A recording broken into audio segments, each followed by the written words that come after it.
সরে যেতে হয়, আমার কিছু করার থাকবে না, আমাদেরও কিছু করার থাকবে না। এবং প্রশাসন এই ব্যাপারে জিরো টলারেন্সে আছে। প্রশাসনের যারা কর্মকর্তা আছেন, আইন শৃঙ্খলা যারা দায়িত্বে আছেন, কেউ যদি অন্যায় করে সঙ্গে সঙ্গে প্রশাসনের সিদ্ধান্ত অনুযায়ী তার বিরুদ্ধে ব্যবস্থা হবে। এমন কোন কাজ আমরা যে যত বড় নেতাই হই না, এমন কোন কাজ করবো না যে কাজের কারণে আমার বিএনপি সরকারের এলি চৌধুরী অথবা তারেক রহমান ব্যক্তিগত নয় কাজ করার করে সুযোগ। আমার যদি অসুবিধা হয়, চলতে না পারে, ব্যবসা যদি করায় কিন্তু আর ব্যবসা করায় দেবো, সাপোর্ট দেবো, কিন্তু মাদকের ব্যবসা করে করছেন খবরটা এখান থেকে সরে আসে।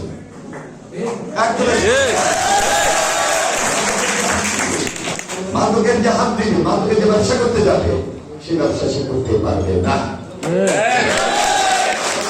করতে চান একদিন, 2 দিন, 3 দিন পারবে, একদিন 2 দিন, 3 দিন পারবেন, আমি বলে দিলাম।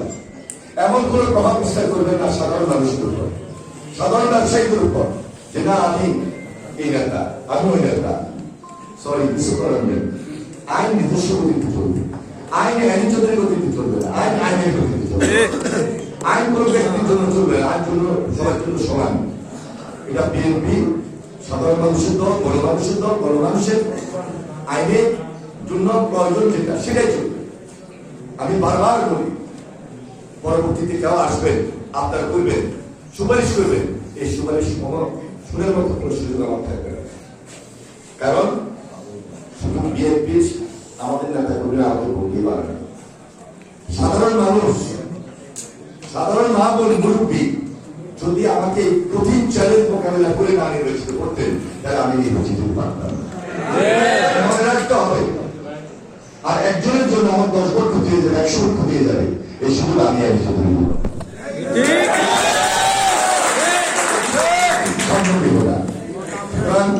সবাই কেয়ারফুল, সবাই সাবধান, সজাগ, সতর্ক হয়ে চলবেন। তারপর আমি আপনাদের ভাই, আপনাদের বন্ধু, আপনাদের কাছের লোক। আমি মন্ত্রী হয়েছি, মনে করবেন আমি অনেক ঢুকে গেছি, আমি খুব কাছে আছি, আমি আপনাদের খুব কাছে আছি। আগে জেলা ঘুরে গেছেন দায়িত্বের কারণে আরো বেশি কাছে পাবেন। তো আপনাদের সবাইকে সংগ্রামী সালাত এবং অভিনন্দন জানিয়ে আমি আমার বক্তব্য শেষ করছি। আবার আপনাদের সকলের প্রতি কৃতজ্ঞতা প্রকাশ করছি।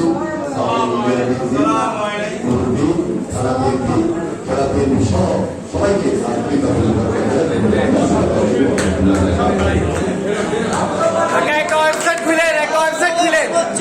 একটা ওয়েবসাইট খুলেন আপনার নামে।